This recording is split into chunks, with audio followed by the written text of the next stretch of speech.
બેદરકાર તંત્ર, અધિકારીઓની લાલિયાવાડી અને હંમેશા સામાન્ય અને ગરીબ જનતાને આ બધાની વચ્ચે પીસાવાનું. કેમ સરકાર ગરીબ લોકોની દરકાર નથી લેતી? કેમ તંત્ર હંમેશા ગરીબ લોકો પ્રત્યે લાલિયાવાડી કરે છે? શું છે સમગ્ર મામલો? જાણીશું આ વિડીયોમાં. નમસ્કાર, હું અમરીન અને તમે જોઈ રહ્યા છો નિર્ભય ન્યૂઝ. કેમ હંમેશા મધ્યમ અને ગરીબ વર્ગના લોકો જ સરકારી તંત્ર અને અધિકારીઓના ભ્રષ્ટાચાર હોય કે પછી લાલિયાવાડી હોય તેઓ જ ભોગ બનતા હોય છે?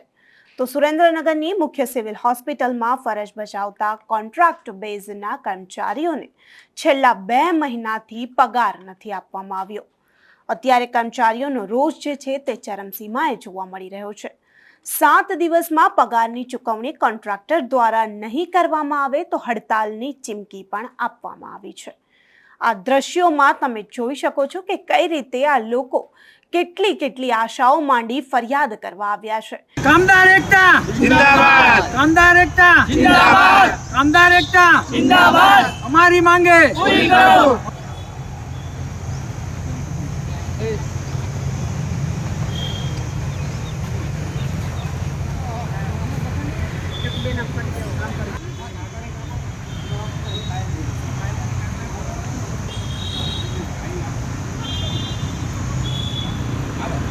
કે આટલી મોંઘવારીમાં તેમને તેમના કામનું વળતર મળે જેથી તેઓ પોતાનું ઘર ચલાવી શકે. તો એકવાર એ લાચાર કર્મચારીઓને પણ સાંભળી લઈએ કે જે પોતાનો રોષ ઠાલવતા સરકાર પાસે શું અપીલ કરી રહ્યા છે. જ્યોતિબેન મુકેશભાઈ છે. હું ગાંધી હોસ્પિટલમાં આઉટસોર્સિંગમાં કામ કરું છું કર્મચારી તરીકે, અને હમણાં છેલ્લા 6 માસથી અમારે પગારમાં લોચા કરે છે. 2 માસથી તો પગાર જ નથી થયો. અમારા નાના છોકરાઓને ભણાવાય કઈ રીતે? અને આ મોંઘવારી, એક બાજુ મોંઘવારી અને પગાર નથી થતા. કામ ઘરના પૈસા આપીને અહીંયા અમારે કામ કરવાનું થાય છે. તો અત્યારે અમારે તાત્કાલિક ધોરણે ટાઈમસર પગાર કરે એવી અમારી સાહેબશ્રીને નમ્ર વિનંતી છે. રજૂઆત કરી તમે? અમે કલેક્ટર સાહેબને રજૂઆત કરી છે. અત્યારે તો એમને કીધું છે તાત્કાલિક ધોરણે તમારે પગાર કરી આપીશું.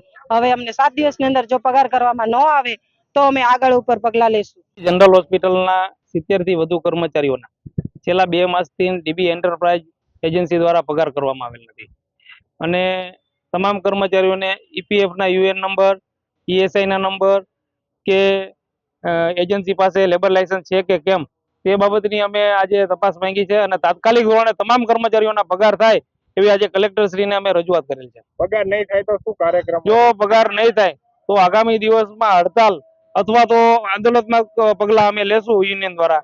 તેની અમે આજે તંત્રને ચીમકી આપેલ છે. તો આટલી મોંઘવારીમાં તંત્ર અને અધિકારીઓ દ્વારા ગરીબ કર્મચારીઓનો 2 મહિનાઓનો પગાર ન આપવામાં આવે તે તેમની માટે બહુ મોટી વાત કહેવાય. માન્યો કોન્ટ્રાક્ટ બેઝ અધિકારીઓ છે, પરંતુ કામ તો સરકારી હોસ્પિટલમાં કરે છે. અધિકારીઓ કંઈક તો કરી શકે. ખેર, આશા રાખીએ કે અધિકારીઓ તેમને નિરાશા ન આપે. તો અહેવાલ વિશે તમારું શું કહેવું છે તેમને કમેન્ટ કરી ચોક્કસથી જણાવજો, તથા અમારી ચેનલ નિર્ભય ન્યૂઝને લાઇક, શેર અને સબસ્ક્રાઇબ કરવાનું ભૂલશો નહીં. આભાર.